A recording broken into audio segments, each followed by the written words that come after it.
Señoras, señores, buenas noches. Es un verdadero gusto, como cada martes y cada viernes, reencontrarnos aquí en Televisión Nacional. Está comenzando 3356.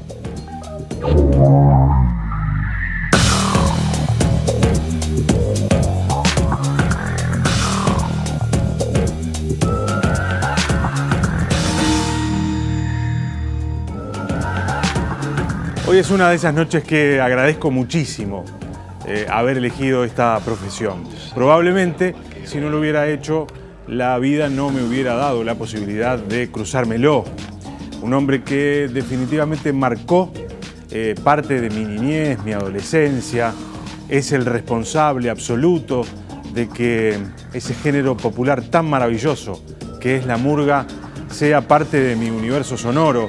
Es un tipo que cambió la manera de construir espectáculos murguistas de este tipo, de este género fantástico, maravilloso. Raúl Castro es nuestro invitado esta noche, nos va a acompañar este viernes aquí en 3356 y brevemente con este tape lo presentamos.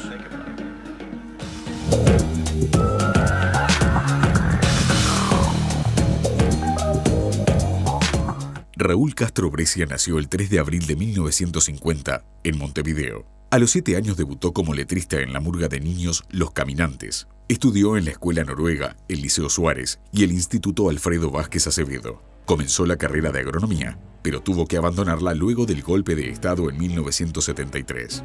Fue operario de la refinería de ANCAP, vendedor de alfombras y pinturas. Fue jugador de básquetbol profesional de Auriblanco, Tabaré, Neptuno y Colón. Se desempeñó como periodista en Guambia, La Hora, La República y El País. En 1986 comenzó a trabajar como publicista y en 1991 fundó junto a Miguel López su propia agencia, Escenario Publicidad.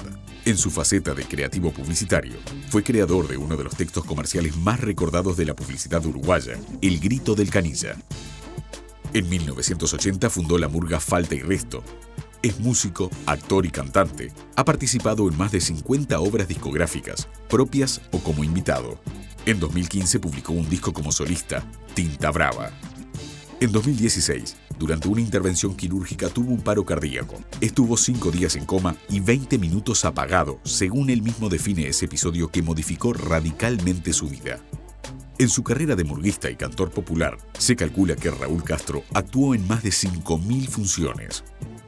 También ha escrito textos de canciones que quedaron grabadas en el cancionero popular, como solista o en sociedades compositivas con Jaime Ross, Jorge Lazaroff y sus hijos Felipe y Leandro Castro. Junto a Jaime Ross también escribió la popular canción Cuando juega Uruguay, dedicada a la selección uruguaya de fútbol. Hace algunos meses editó su libro Tinta Brava, un texto escrito por él. Por si fuera poco, Raúl Castro también fue candidato a la vicepresidencia del Club Atlético Peñarol en las elecciones de 2014, en fórmula con el dirigente Edgar Welker. Hoy, en 3356, dialogamos con Raúl Tinta Brava Castro.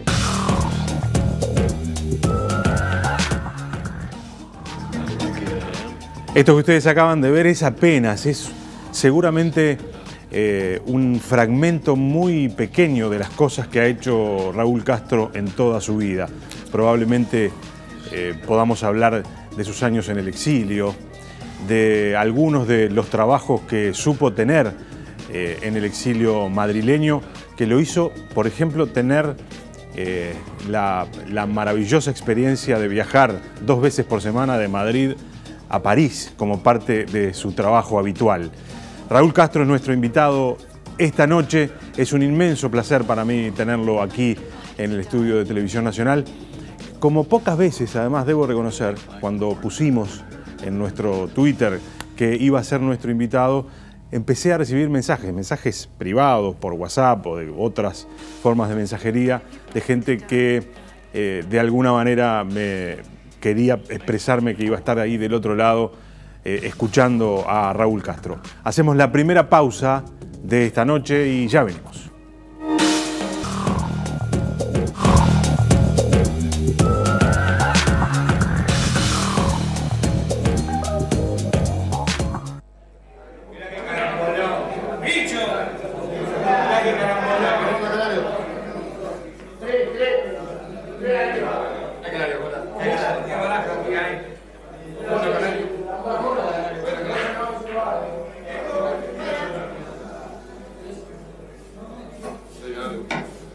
No lo vieron a Molina, que no pisa más el bar.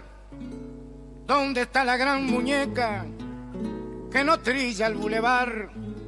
Esta noche es de recuerdos, este brindis por Pierrón. Volverás, Mario Benítez, con tu línea Maginot. ¿Qué será de los porteños? Y mientras veíamos algunos de los personajes que aparecían allí en este video, en el que no sé si llegamos a verlo a Raúl, iba diciendo los nombres de cada uno de los que iba apareciendo, casi con una precisión quirúrgica, nombre y en algunos casos los apodos. ¡Qué maravilla! ¿Cómo andas, Raúl? Una maravilla, y te agradezco mucho esa presentación que programaron ahí, que la verdad que está muy hermosa, muy emotiva para uno. Y la verdad que también te muestra todo un camino. Y eso que no está todo ahí es. Me asombra bastante ¿Sí? Haber tenido la chance de hacer tantas cosas y de ser tan feliz de alguna manera, ¿no? Haciendo lo que me gusta. Quizás mi mejor obra, que son mis hijos, es lo que corona y motiva todo eso, ¿no? Cuando estábamos preparando la entrevista, en un momento me rendí y dije, es muy difícil para mí enfrentarme a un tipo como Raúl Castro con un guión y para intentar ver cosas.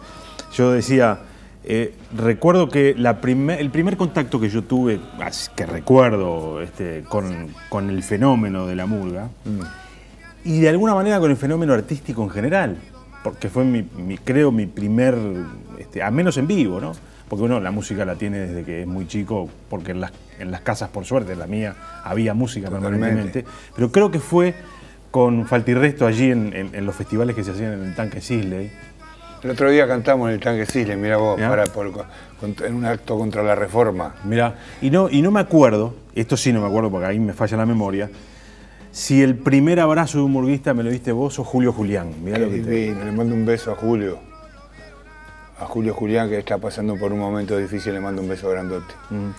Sí, el Tanque Sisley, me llevaron en cana los milicos de la dictadura en el 84. 84, exacto. Sí, bajamos del Tanque Sisley, me metieron adentro un camello, ¿te acordás de los camellos? Sí, claro.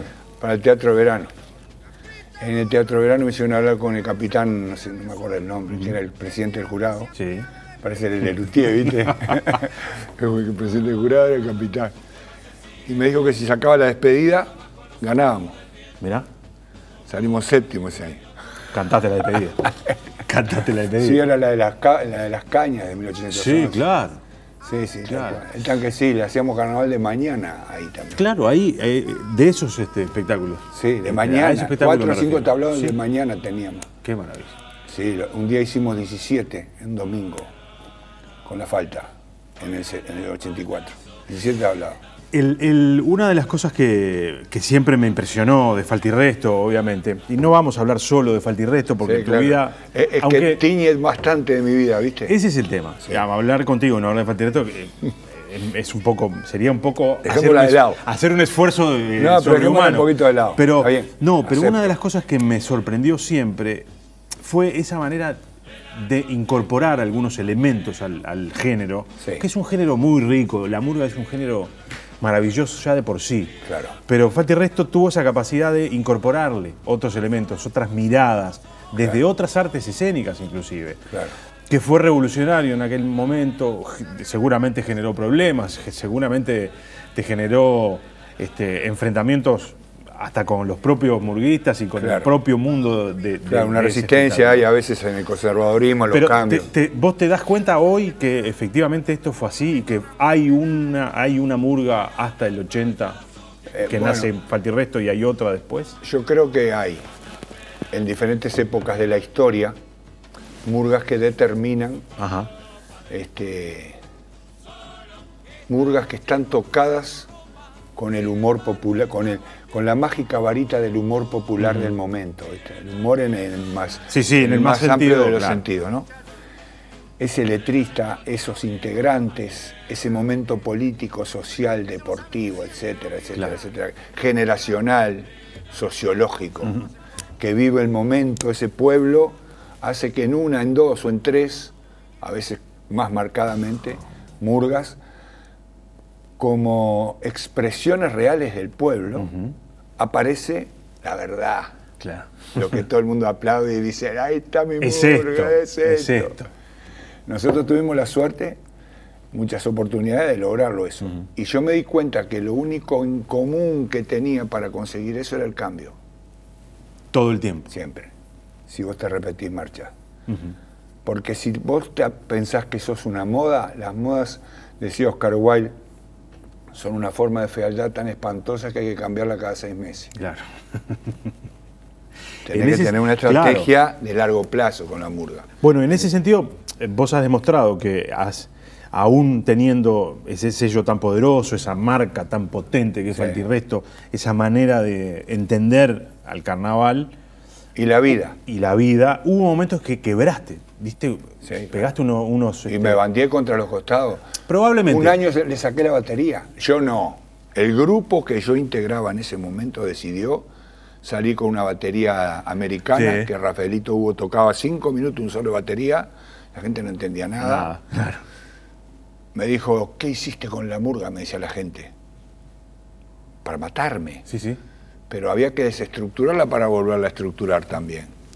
Yo creo que es un género tan hermoso, tan maravilloso, que lleva el amor de todo un pueblo adentro. Imagínate que, igual que vos, ¿cuántos pibes?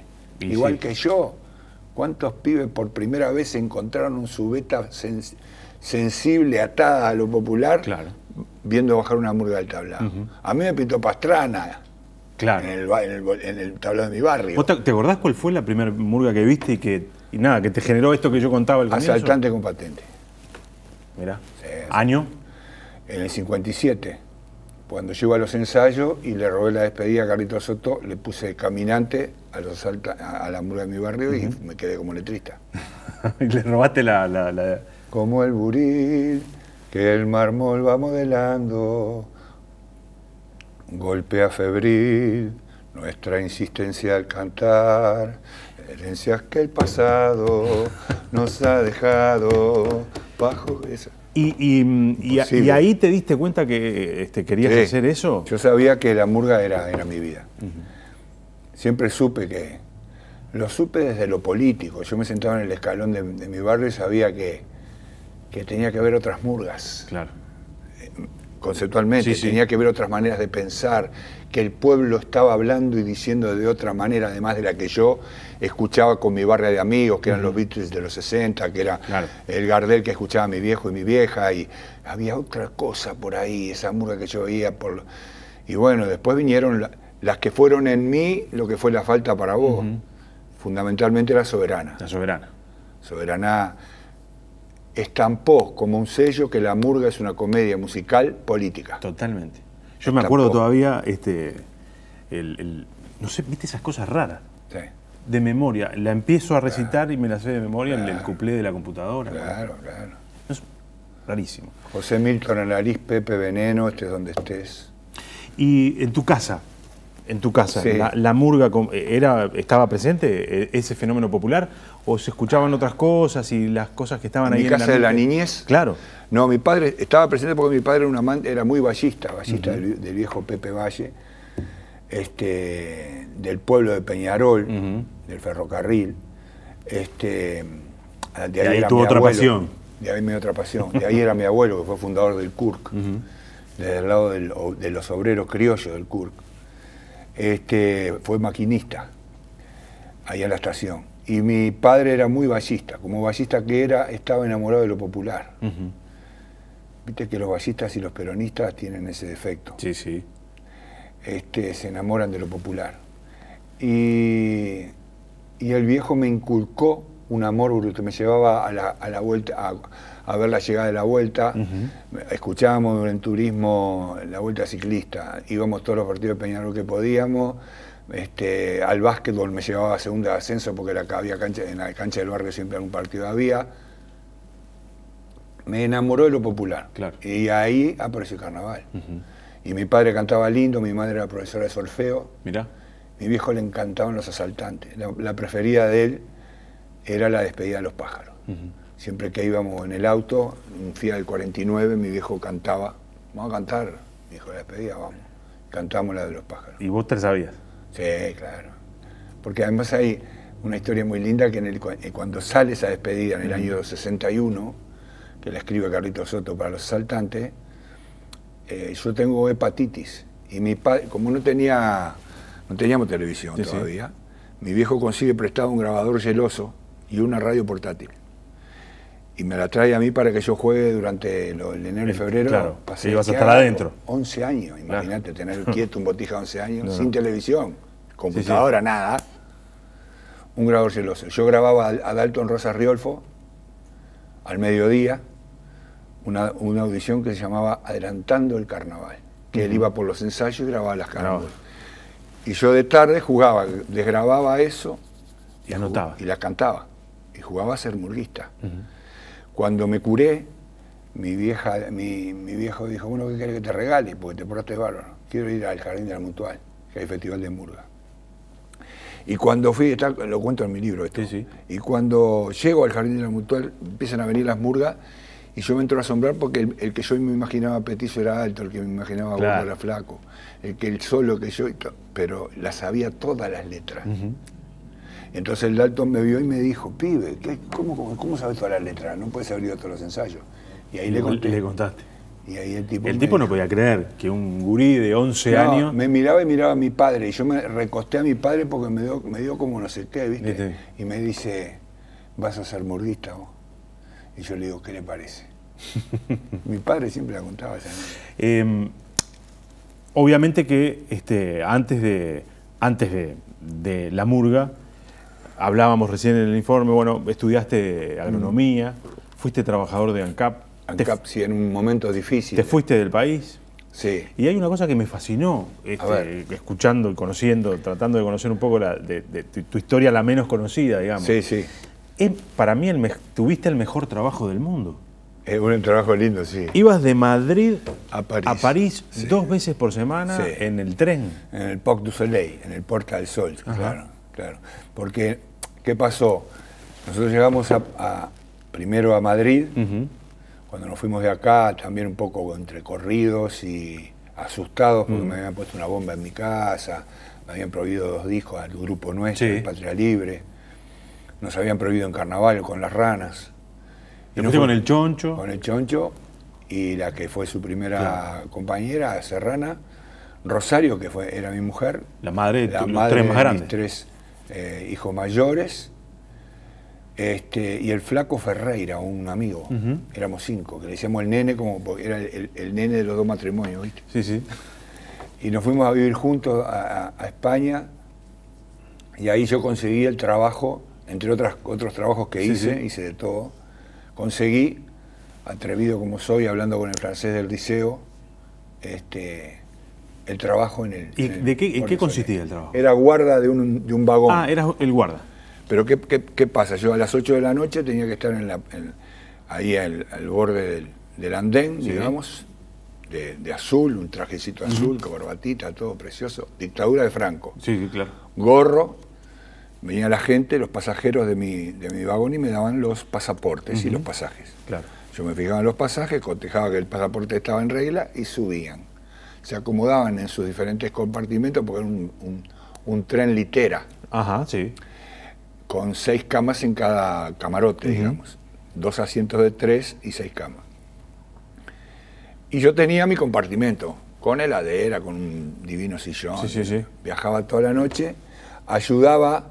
Si necesitaba alguno, cuando venía el servicio de cocina, de los pasajeros, una cosa, pasaba por la aduana de francesa los pasaportes, porque eran las 3 de la mañana. Era como los guías que van en ómnibus ahora, ¿no? Una cosa así. Exactamente. Que hacen el trámite en la aduana. Y cuando pasaba por Irún, en Daye, ahí, abría muy grande la ventanilla de mi camarote, eran como las 3 de la mañana, y entraba todo el aire del océano, del mar. Claro. Y yo lloraba porque me acordaba de Montevideo. Mira. Porque venía de Madrid a París, que son las dos bien mediterráneas, ¿viste? Sí, claro. Secos, el aire seco. Yo lloraba porque sentía el olor de la sal y me imaginaba que estaba en Montevideo. ¿Y cuánto tiempo? Un año. Un año. Sí. Después Estuve trabajando menos ahí porque después vinieron Jaime Ross a vivir con nosotros y el flaco Bonaldi, Jorge Bonaldi. Sí. Y a nosotros, a Jorge y a mí, nos echaron de España también, la policía de Franco, porque tenemos contacto con compañeros, claro. El Higinio Mena, cantor argentino que estaba en el exilio. Bueno, una historia muy... ¿Y ahí es cuando te vas a Holanda y conoces a...? Ahí me voy a Madrid, ahí me voy a París. A París. Y en París conozco al Zabalero. Ah. En la Rue Galande, ajá. En el barrio latino, Quartier Latin, ahí cerquita del metro, en un apartamentito de una placita de esas de París. Sí, sí, divino. Que te querés morir, en un primer piso ahí nomás. El balconcito lo estoy viendo iluminado por el sol, al Zabalero haciendo cartera de cuero, tomando mate, sí, sí. Con el balconcito a la calle, y yo llegando y mirando a Zabalero, no podía haciendo cartera de cuero para sobrevivir. Sí, sí, sí, claro. Y ahí lo conocí, me hizo vivir en su casa. Lo amo, el Zabalero, un amigo maravilloso. ¿Y de ahí a Holanda? Después estuvimos viviendo en París y arrancamos con Rosario a dedo, hicimos como 10.000 kilómetros por toda Europa. Ah. Fuimos primero para Inglaterra, después fuimos a Holanda, Bélgica, Alemania, Austria, Italia, bueno, todo. ¿El plan era ese? El plan era ese y volver. ¿Y volverte? Y volvimos para Río. Estuvimos un tiempo en Río, pero nosotros no sabíamos que podía pasar la frontera acá porque habíamos tenido ese problema en España y tal. Por suerte no pasó nada. ¿Llegaste 76? No, acá, cuando volviste. Sí, 76. 76, sí, un año estuve viajando. Claro. Plena dictadura. Y ahí empecé a jugar al básquet. Entraste sin problema. Entré sin problema. Va, con un susto bárbaro. Claro. Porque además te habías ido de alguna manera con miedo. Me había ido con miedo y cuando volví tenía ese lío de España, yo no sabía. Porque, ¿Cómo eso podía afectar haber llegado acá? Fuimos a la embajada, yo fui a la embajada, al consulado mejor dicho. ¿Sabés quién era el embajador? Pacheco Areco. Mirá. Y fuimos al consulado con el Choncho, le digo, Choncho, vamos a hablar con el hombre del consulado porque esto de acá, de Leganito, que era la policía española, le van a informar que aparece todos uruguayos, porque nos llevaban 4 días presos. Y vamos a quedar pegados, no vamos a poder volver allá. Vamos a ver la cara. Si el tipo nos da confianza, volvemos. ¿Ustedes no sabían quién era? No conocíamos nada. Claro. Fuimos y hablamos, lo semblanteamos. Yo dije, lo semblanteamos, el Choncho. Si vemos que dale, contamos. Claro. Si no dale, decimos que vamos por cualquier cosa. Y efectivamente, en un momento determinado, yo lo miro a Jorge, mira, amigo, le digo, y nosotros no tenemos nada que ver. Queremos volver a Uruguay sin problema. Claro. Si usted ahora dice lo que pasó, yo no puedo volver más. Claro. Usted es responsabilidad suya. ¿Usted me quiere mandar en cana? No, me dice el tipo. Pero ¿cómo van a hacer una cosa de esa que andan cantando no sé qué? Bueno, de algo hay que ganar. De algo que vivir. Y te viniste y empezaste a jugar al básquetbol. Y empecé en Tabaré. Sí, yo ya había jugado en Auriblanco. Déjame decirte algo. Y pedí pase para Tabaré. Déjame decirte algo. Sí. He escuchado a mucha gente decir que no era un gran jugador. Hablando de tu pasaje por ese deporte. Ninguno lo hace con particular aprecio por tus actitudes, digamos. Qué malo que somos, cómo es la gente. Por suerte fui murguista, porque si hubiera sido solamente basquetbolista, estaba... No. Jugué porque era alto. Claro, tenías condiciones. Tenía ese changüí de ser alto. Increíblemente... ¿Pero te gustaba o te gustaba más el fútbol y fútbol? No, me gustaba mucho más el fútbol. Empecé tarde a jugar al básquetbol, no hice prácticamente juveniles. Claro. Y no tenía fundamento. Claro. Un día me encontré con un profesor de educación física en la playa de Shangri-La y me dijo, el único tipo que jugó 10 años en primera y nunca aprendió a tirar la bandeja de zurda. Y es verdad. Nunca tiré la bandeja de izquierda, me daba vuelta. ¿Dónde jugaba? Abajo, de 5, de lo que sería ahora de 5. Yo soy alto y en aquel momento no había tantos saltos como ahora. Y bueno, después tuve era un deporte en aquel momento más estático, quiero decir. Claro. Si estabas ahí, estabas ahí. No, claro. Corrías ahora menos. Yo creo que hubo un jugador fantástico que duplicó la velocidad del básquetbol, que fue Capalvo. A partir de Capalvo el básquetbol, en Uruguay por lo menos. Claro. Y después la avenida de los extranjeros. Yo recién tenía 28 años cuando vino el primer yankee a Tabaré, Dan Malane. Y ahí empezó a levantar el nivel del básquetbol, ¿no? Pero nosotros jugábamos practicando 3 veces por semana, un ratito, y si hacía mucho frío practicábamos poquito. Claro, obvio. A ver, no hacías musculación porque te decían que te quitaba tiro. Y hoy lo ves y es parte fundamental del entrenamiento. 2 horas por día están dándole a los fierros. Claro, claro. Y bueno, pero cambió todo. ¿Cuánto tiempo duró, digamos, esa etapa por el deporte? Y hasta el año 86. Lo que pasa es que yo hice muchas cosas. Aunque vos en realidad jugabas desde antes también. Porque desde el año 70. Jugué al fútbol en el Maeso, fui director técnico y tuve la suerte de subir con el Maeso de la C a la B y de la B a la A. Y siendo director técnico, subir de la B a la A con el Maeso de fútbol. Me gusta mucho el fútbol. Pero nunca hice una sola cosa en mi vida. Yo creo que la vida es como un caleidoscopio. Uno se mete adentro del caleidoscopio y no tiene por qué mirar solamente un solo color o una sola forma. Bueno, pero eso es una virtud que tuviste. Bueno, habemos quienes, por miedo, por no sé, por lo que sea, emprendés como un camino y tratás de... No, está bárbaro. Y no sé si está bárbaro. No, cada uno, digo, ¿viste? Claro. Yo te digo por eso mi manera de verla. Y por eso tuve la suerte de poder hacer cosas muy disímiles entre sí. Claro. Y es increíble lo que se parecen las cosas entre sí. A ver. Lo parecida que es una asamblea de el círculo de periodistas, de publicistas, y una asamblea de la EXPU. ¿Qué voy a decir? No tiene nada que ver. No debería tener nada que ver. Sí. Y tiene. La vida es como que se, viste, shakespeariana, viste, como se repiten determinados moldes en todos los lugares, sobre el poder, las relaciones familiares, los nepotismos, ¿no? Se van repitiendo ahí. Y a mí me dio por verlo desde la murga. ¿Qué hizo que, digamos, qué piezas se fueron juntando en esa peripecia vital para que naciera Falta y Resto? Porque seguramente no alcanzaba solo con Raúl Castro y la idea, ¿no? No, La Falta fue un producto de un montón de... primero, un montón de gente. Uno tiene... Yo diría que la suerte de ser mecha en un momento. Ni siquiera mecha, chispa. La mecha ya estaba ahí. Un montón de gente que tenía bien claro que desde el arte popular se pudo, se logró, se puede y se podrá siempre cambiar el mundo. Yo creo que es la principal arma que tiene nuestra sociedad. El arte como una herramienta de resistencia. De resistencia y de cambio y de energía vital de la sociedad en la cual se desarrolla. El artista es energía de la sociedad. Haga lo que haga, es energía positiva de la sociedad. Para adelante, en cuanto trata de embellecer siempre el lugar donde está.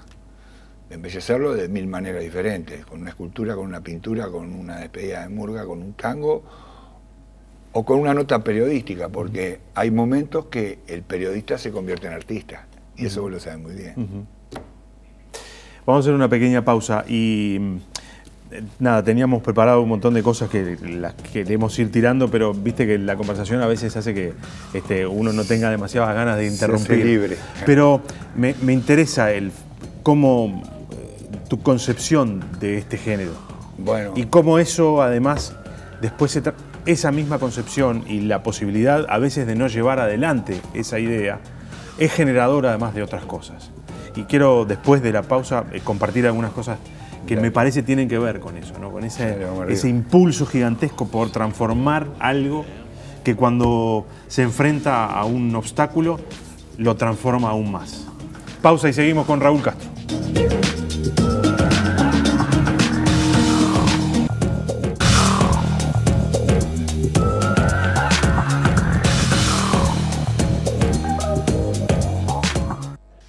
Nunca existieron murgas en mi país, Riéndose la cara frente al poder, no hubo pato, gaditana ni asaltantes, no hubo saltimbanqui ni BCG, nunca existieron murgas en mi país. Riéndose la cara frente al poder, no hubo pato, gaditana ni asaltantes, no hubo saltimbanqui. A los que no gastaron la millonada, les pagó el progresismo pa' festejar. La murga no existimos, somos relleno. Este nivel no es bueno para Uruguay. los que están programando la nueva era no ven muy oportuno nuestro cantar. No sea que gritemos sin conveniencia, denunciando lo que haya que denunciar. No existieron pepinos, pianitos ni cachelas, pastrana ni canario, pitufo no existió. Están a contramano del alma de los reos, la soberana. Nunca jamás se la jugó. No existe diablo verde, ni contrafarsa, ni araca, ni milonga, ni curtidor. Esto es parte de un programa que se emitía en Argentina, en el canal Encuentros con el Estudio, que el periodista Lalo Mir conducía. Lalo Mir es un crack. Y esta canción, que es una maravilla porque es eso que decíamos, ¿no? Cómo reinventarse cuestionando todo lo que haya para cuestionar. Esto surge de aquel festejo del Bicentenario. Sí, viste que el murguista tiene que tener, el letrista de murga tiene que tener la nariz larga, por suerte yo cumplo ese requisito, y meterla en la olla de la realidad. Y la realidad te da oportunidad de decir lo que vos profundamente querés decir, y te da metáforas. En ese momento era una metáfora clarísima. Para festejar los 200 años habían convocado a todos los géneros, y no a la murga. Y habían dejado fuera la murga. Una cosa loquísima, que a algunos se le pasó, ¿viste? Y bueno, y ahí el letrista dijo, está, me la dejaron picando. Y cuando te dejan picando en el área, lo que tenés que hacer es meterla adentro. Y con estos bestias que cantaban y cantan, una maravilla, Felipe hizo la música, sí. y le cantamos, le dimos un sopapo a la cultura esa, ¿viste? Vamos, que yo te diría que hasta inconscientemente, o espero que inconscientemente, obvió a la murga. No a la falta, ¿eh? A la murga como obvio. Sí, no había ninguna. Pero además me da pie esto, ver este espectáculo ahí, grabado ahí en ese lugar, para dimensionar el fenómeno de la murga y de Falta y Resto. Por ese ciclo pasaron artistas gigantescos. Sí. Dicho sea de paso, el ciclo... Somos la excepción que confirma la regla. No, al revés. Esto confirma esto de lo que venimos diciendo. Sí, bueno, es más, lo confirma inclusive algún episodio anterior. Yo me acuerdo estar empezando en esto y conversar contigo en Radio Sarandí de las primeras veces que iban a la trastienda. Claro. En el 83 fue la primera vez. Bueno, ponele un poquito más allá. Un poquito más acá en el tiempo. 90 y algo, decimos. Exacto. Sí, a la otra trastienda. Exacto. A la nueva, a la nueva. Es decir, el papel de la murga y el papel de Falta y Resto, ¿no? En la cultura de esta parte Lo que pasa es que del mundo. La murga hoy se ha convertido, o siempre fue, y no la veíamos, en una célula política de expresión cultural autónoma, anárquica e independiente, que tiene sus propias reglas, que es un colectivo cultural y que siempre tiene la única obligación, transmitir desde la alegría, desde la simpleza de lo cotidiano, de lo popular. No en vano te dije lo del vallismo y el peronismo. Claro, ¿no? Claro. Esa cosa que vos decís, Mingo, Minguito, sí. Cantinflas, la alegría del tipo que sabe el lugar que ocupa y sabe de la felicidad de ocupar ese lugar, que no va en la plata que tenga en el bolsillo, ni en lo estelar que sean los trajes, va en una onda que sucede en el grupo, que sucede en el grupo para adentro y que después explota para afuera y que te hace, si es buena, sintonizar con ese humor. Claro. El humor popular, el humor del amor, ¿no? ¿Te ha costado en momentos mantener el equilibrio entre esto que decís, la necesidad de decir cosas con alegría y a veces la densidad de los asuntos que vos ponés en la letra. Ese es el laburo, más hermoso también, más difícil. La madera más dura, pero la que queda más linda. Si vos lográs con una canción hablar de un tema que haga sonreír sobre un tema tan brutal, por ejemplo, como el tema de los desaparecidos. Claro. Bueno, vos lográs sonreír, no reír, sonreír. Bueno, es de las cosas más estremecedoras que has hecho, ¿no? Por eso, por ejemplo. Y entonces eso también es un desafío que guste en Malvin y en el Cerro, en Piedras Blancas y en el Velódromo, en el Monte de la Francesa y en el Solís. Claro. Y en todos lados arranque la misma emotividad en los aplausos y las mismas carcajadas. Ser lo suficientemente común denominador para conservar la individualidad también. Porque tampoco hablamos todo lo mismo, usamos las mismas palabras, hasta las mismas letras usamos. Pero todas las combinamos distinto. Claro. Y la música es lo mismo. Lo que yo te decía, que la murga se transformó a partir de ahí, como si fuera otra vez la relación, un comité de base, un club político, una unidad básica, se transformó en lugares de opinión política. Y hoy hay más de 160 murgas por toda América Latina, más todas las murgas uruguayas. Sí. Todos esos son opiniones políticas, cada cuplé, cada popurrí, cada presentación, cada despedida es una opinión política del pueblo cantando, acordando. ¿Qué quiere decir acordar? Hacer acordes, que son acuerdos. Claro. De notas y de palabras. ¿Qué vamos a decir acá, muchachos? Hoy, ¿qué vamos a decir del Amazonas? ¿Cómo hacemos reír con el Amazonas? Capaz que tendríamos que hacer llorar. ¿Cómo hacemos llorar después de tanto que se ha dicho? ¿Cómo hacemos reír con una realidad que a veces es tan compleja y que te cachetea? ¿No? Seguro.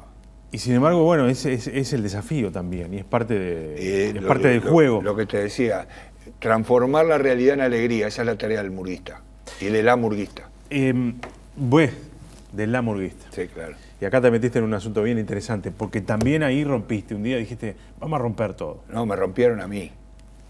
Veremos. O sea, me rompieron la cabeza y yo dije, tienen razón, vamos arriba. Ahora me contás, vamos a ver esto. Claro. Eso que tiene de amigos, todos unos neandertales, a una mujer tranquila, que sea más buena que nazi, porque esa que describir parece una feminazi. ¿Una qué? Una feminazi, hombre, No, feminazi. muchacho, qué feminazi ni feminazi.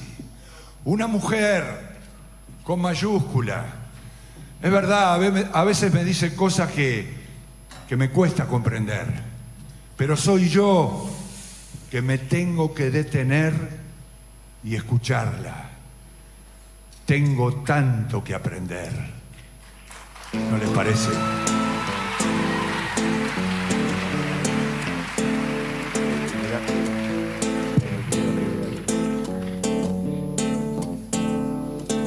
Hay ausencias que llenan cada lugar y por eso acá estamos para cantar. Por todas las mujeres que no podrán y que por ser mujeres llegaron, mirá. hoy ya no están. No es traición ni rencor.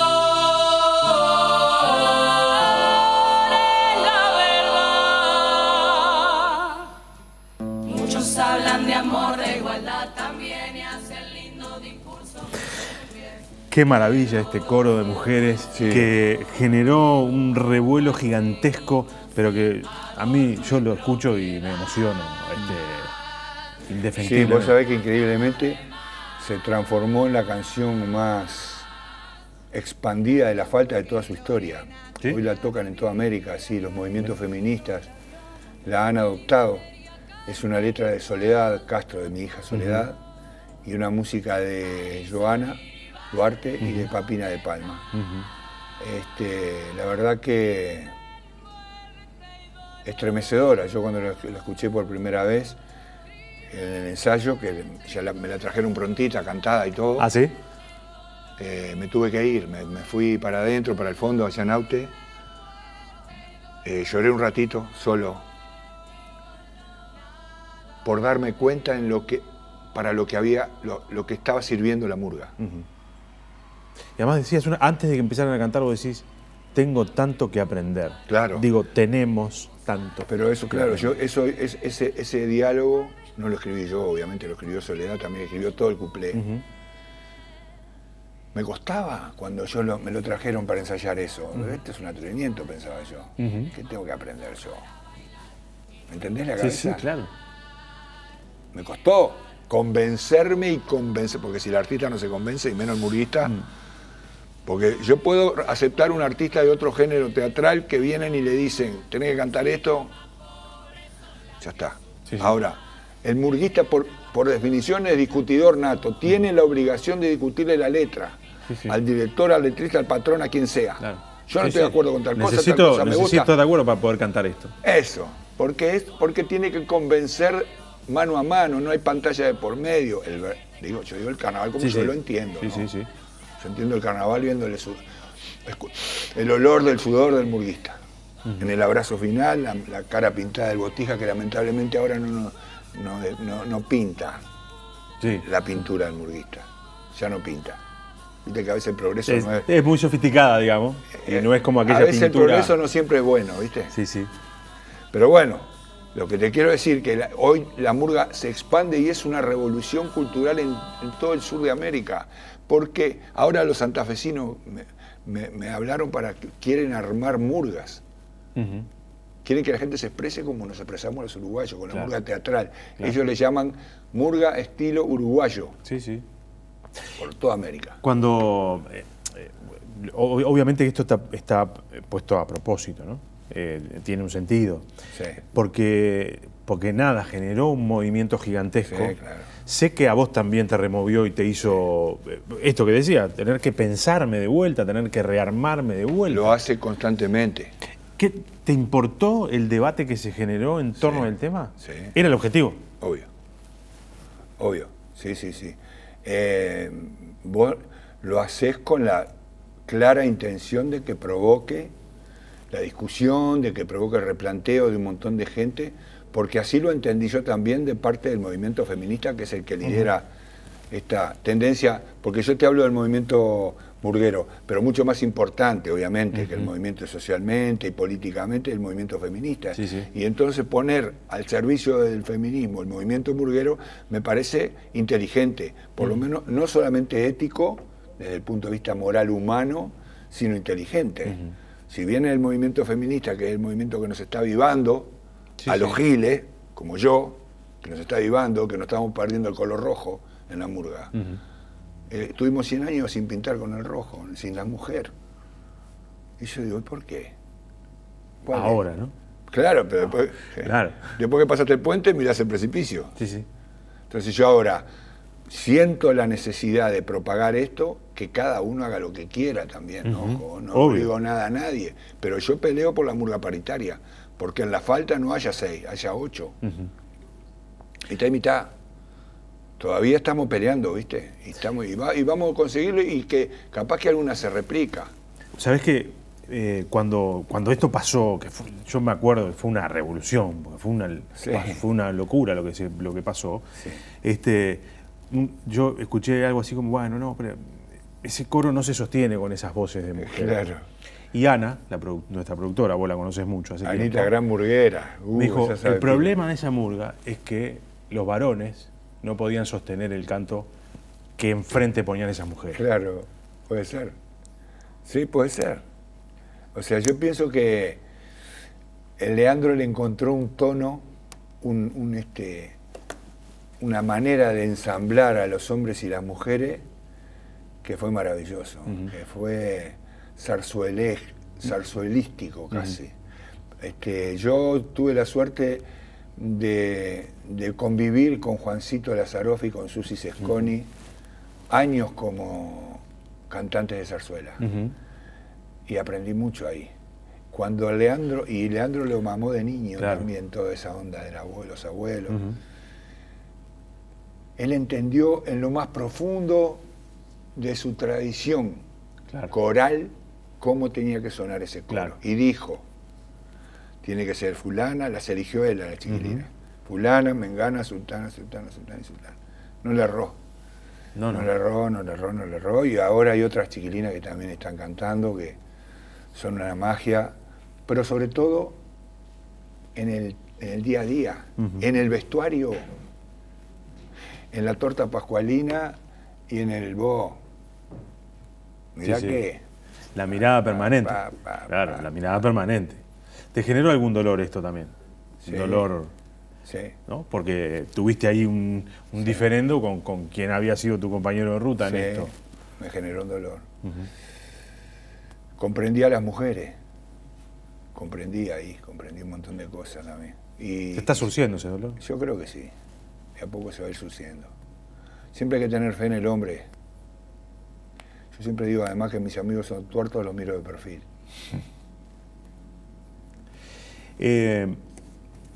19 minutos tuviste ¿Apagadito? apagado. Sí.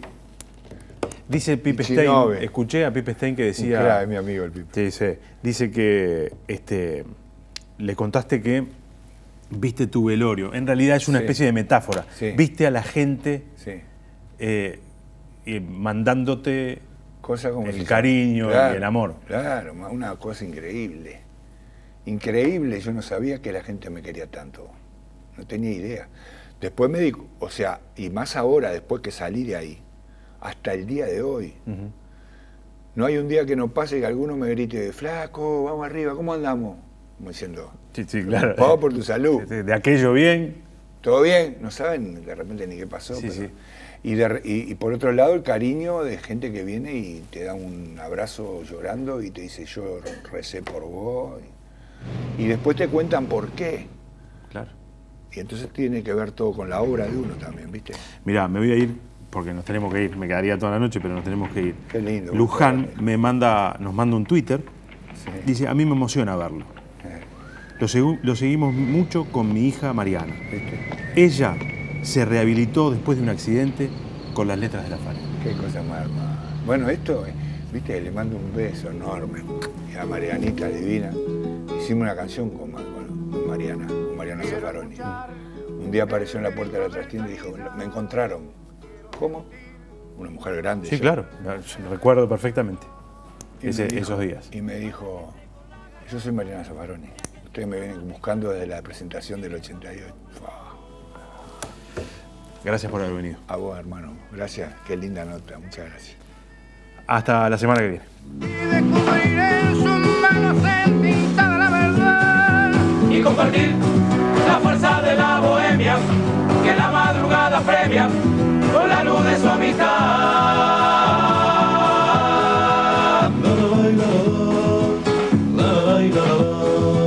Siempre estará el grito del canilla, porque es la voz de todas las esquinas del país. Y ese gorjeo de gorrión lo llevan por los barrios y los canillas del país. Lo cantan los canillas del país, le nace del corazón.